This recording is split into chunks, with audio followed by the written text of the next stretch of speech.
Assalamualaikum warahmatullahi wabarakatuh. Hai anak-anak, selamat pagi.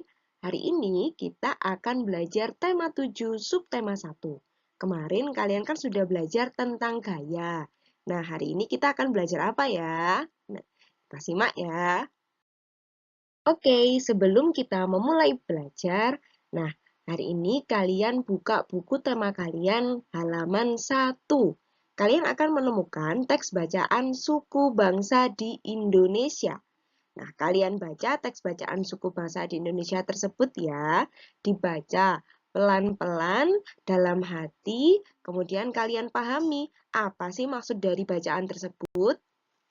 Selanjutnya, baca juga Seni Gerabah di Indonesia, halaman 8. Kalian baca, apa ya gerabah itu? Nah, kalian pahami juga. Maksudnya gerabah itu apa ya? Jadi biar kalian tahu dan paham dari bacaan tersebut, kalian bisa mendapatkan berbagai informasi yang mungkin saja belum pernah kalian ketahui. Tugas hari ini yaitu carilah kata-kata sulit dari bacaan suku bangsa di Indonesia tadi yang halaman 1 dan seni gerabah di Indonesia di halaman 8. Jadi kalian cari kata-kata sulitnya. Setelah kalian menemukan kata sulit tersebut, kalian cari pengertiannya di Kamus Besar Bahasa Indonesia. Kalau kalian tidak punya bukunya, boleh kalian cari di Google. Jadi di Google itu ada Kamus Bahasa Indonesia. Jadi di situ ada kamus bahasa Indonesia yang online. Kalau kalian tidak punya bukunya atau kalian misalnya saudara kalian tidak punya bukunya, nah kalian bisa tuh cari online. Jadi ada KBBI online. Nah, kalian cari ya pengertian dari kata-kata sulit tersebut. Jadi kalian tahu, oh maksudnya itu ini toh gerabah itu. Nah, ada kata-kata sulit yang lain, oh ada ini toh artinya seperti ini. Jadi kalian bisa menambah pengetahuan dan menambah kosakata kalian. Oke, ini tugas yang pertama ya. Nah, sekarang Bu Mafi akan menjelaskan tentang faktor penyebab keragaman masyarakat di Indonesia. Nah, kalian tahu nggak sih faktor penyebab keragaman masyarakat itu di Indonesia apa sih? Nah, di sini Bu Mafi akan menjelaskan. Kalian juga bisa membaca di buku tema halaman 22. Kalian akan membacanya, kalian baca ya, dibaca dulu. Nanti ini Bu Mafi sudah ada ringkasannya. Jadi yang pertama itu letak strategis wilayah Indonesia. Kenapa ya kok Indonesia itu dikatakan letaknya strategis? Nah, karena Indonesia itu berada di antara dua samudra. Samudra apa yuk? Coba dibaca lagi. Dan berada di dua benua. Benua apa? Nah, kalian baca ya. Dibaca itu sudah ada semua. Kemudian sehingga Indonesia itu berada di tengah-tengah lalu lintas perdagangan. Jadi agama pun juga masuk, budaya juga banyak yang masuk ke Indonesia. Makanya Indonesia itu disebut sebagai memiliki wilayah yang strategis. Nah, yang kedua, itu kondisi negaranya kepulauan. Indonesia itu merupakan negara kepulauan terbesar dan memiliki keragaman suku. Kan biasanya setiap pulau memiliki keragaman atau budaya tersendiri kan?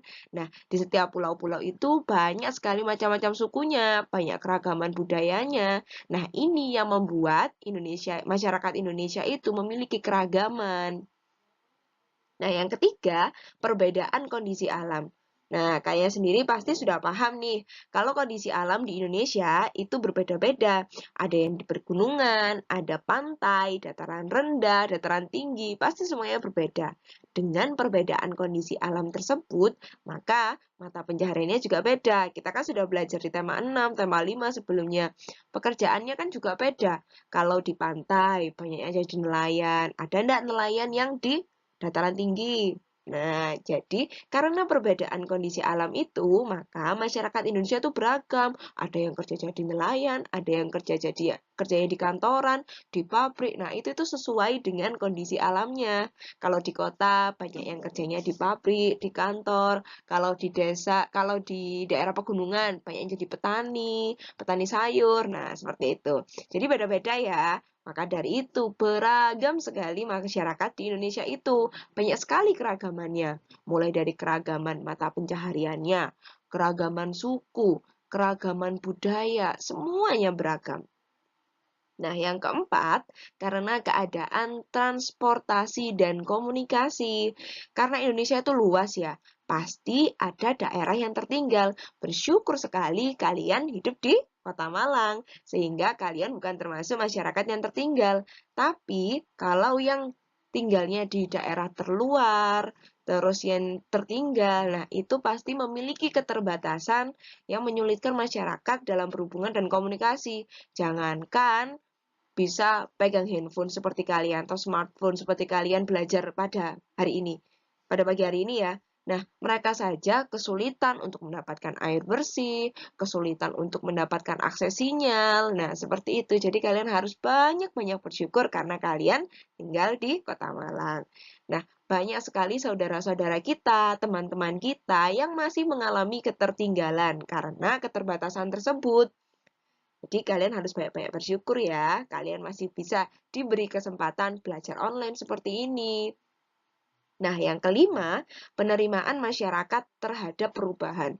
Karena kan setiap tahunnya, setiap harinya kita mengalami perubahan, ada globalisasi. Jadi banyak sekali budaya-budaya, terus kayak kegiatan-kegiatan yang baru. Contohnya hari ini. Biasanya kan kalian kan selama hampir 1 tahun, kalian kurang 1 bulanan, sudah 1 tahun ya. Ini kalian kan belajarnya langsung ke sekolah nih, datang ya. Tapi sudah selama hampir 1 tahun ini kalian belajarnya daring, belajarnya online.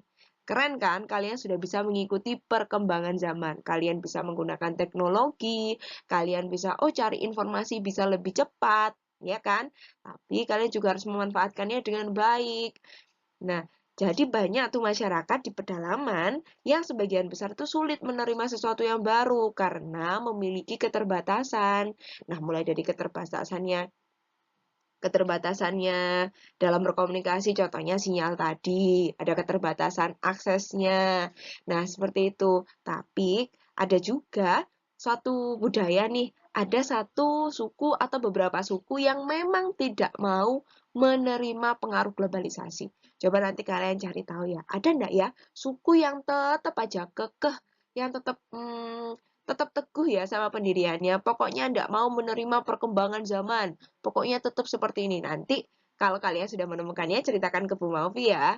Oke? Jadi kalian cari informasi sebanyak-banyaknya. Manfaatkan waktu luang kalian. Nah, kan ini belajarnya kan tidak seperti sekolah toh. Tidak mulai dari pagi sampai sore. Biasanya kan kalau sudah kelas 4, kalian pulangnya jam 2. Sampai siang dia. Terus pulang biasanya masih ada yang ngaji. Kegiatan kalian biasanya kan tidak sepadat saat masih sekolah, saat dulu sebelum terdapat COVID. Jadi kalian harus manfaatkan waktu kalian sebaik-baiknya. Kalian manfaatkan, cari informasi sebanyak-banyaknya. Ingat, sudah kelas 4 loh ya. Habis ini naik ke kelas 5, pembelajarannya pasti lebih banyak. Jadi kalian harus menambah informasi dan wawasan kalian sebanyak-banyaknya. Mumpung kalian punya waktu luang yang lebih banyak daripada biasanya. Semangat terus ya. Nah, ini kalian catat di buku catatan kalian. Oke? Nah, itu kalian buka buku tema kalian halaman 25. Di situ tercantumkan suku bangsa di Indonesia. Suku bangsa di Indonesia itu banyak sekali. Ada ribuan suku bangsa di Indonesia. Nah, kalian tugasnya, nanti kalau misalnya Bu Mauvi beri tugas untuk menulis, nanti, Bu Mauvi tugasnya banyak banget nulisnya. Nah, ini Bu Mauvi minta tolong kepada kalian untuk memfotokopi. Jadi kan sudah ambil buku semua ya. Fotokopi ini terus tempelkan di buku catatan kalian. Oke, tugasnya memfotokopi terus kalian tempelkan. Nah, yang tugas kalian sendiri selain ditempelkan, kalian cari nama suku bangsa yang tidak tercantum. Contoh, di Aceh. Ada suku bangsa Aceh, Alas, Gayo, Gayulut, Gayulues, Singkil. Nah, kalian cari nama suku bangsa yang tidak tercantum di sini. Nah, jadi kalian bisa menambah wawasan kalian.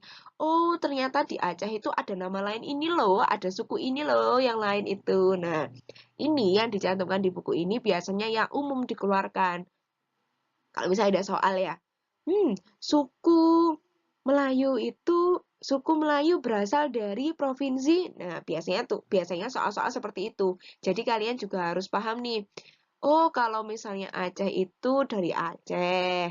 Terus kalau suku Gayo itu, oh Gayo itu dari Aceh. Jadi kalian harus ingat, setidaknya kalian baca berulang kali agar kalian bisa mengerti dan paham. Oh, jadi setidaknya seingat-ingat lupa-lupanya dikit itu loh.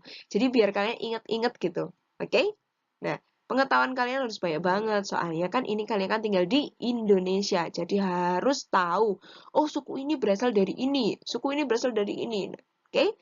Semangat belajarnya ya. Ini tugas yang kedua. Jadi kalian mencari nama suku lain yang tidak tercantum di buku itu. Jadi yang kalian tempel bukan cuma 10 aja, tapi kalian tempel semuanya ya. Oke, kalian tempel di buku catatan kalian biar inget. Oh, ini dari sini, ini dari sini. Oke? Ya, tidak lupa. Nah, yang tugas ketiga, kalian kerjasama dengan orang tua kalian. Kalian tulis di buku tugas kalian. Jadi, kalian perhatikan tuh di tetangga-tetangga kalian, suku bangsa yang ada di wilayah tempat tinggal kalian. Kalian tulis ya suku bangsanya ya. Oke, semangat belajarnya ya. Tugasnya hari ini itu. Kalian semangat belajar, semangat lawan rasa malasmu. Kalian ini bukan libur. Diingat-ingat ya, kalian bukan libur. Jadi kalian harus tetap mengerjakan tugas kalian. Maaf ya, Bu Maufi, dalam 2 minggu ini belum sempat untuk mengoreksi tugas kalian. Semoga kalian bisa memaklumi. Kalian semangat belajarnya. Nanti kalau sudah selesai Bu Mafi koreksi, insya Allah Bu Mafi akan memberikan, oh ini tugasnya belum selesai. Bu Mafi beri voice note, Bu Mafi ingatkan. Oke, semangat belajar ya kalian. Nah, karena ini masih pandemi, selalu gunakan masker saat keluar. Kalian harus melindungi diri kalian dan harus melindungi orang tua dan keluarga kalian. Semangat ya belajarnya. Bu Mafi yakin kalian ini pasti termasuk orang-orang anak-anak yang bisa apa yuk? Yang bisa menjaga kesehatan. Nah, kalau misalnya jajannya kalau bisa jangan sembarangan, makan makanan masak, makanan di rumah, itu ya. Jadi jaga kesehatan kalian. Oke? Semangat belajar ya sayang. Assalamualaikum.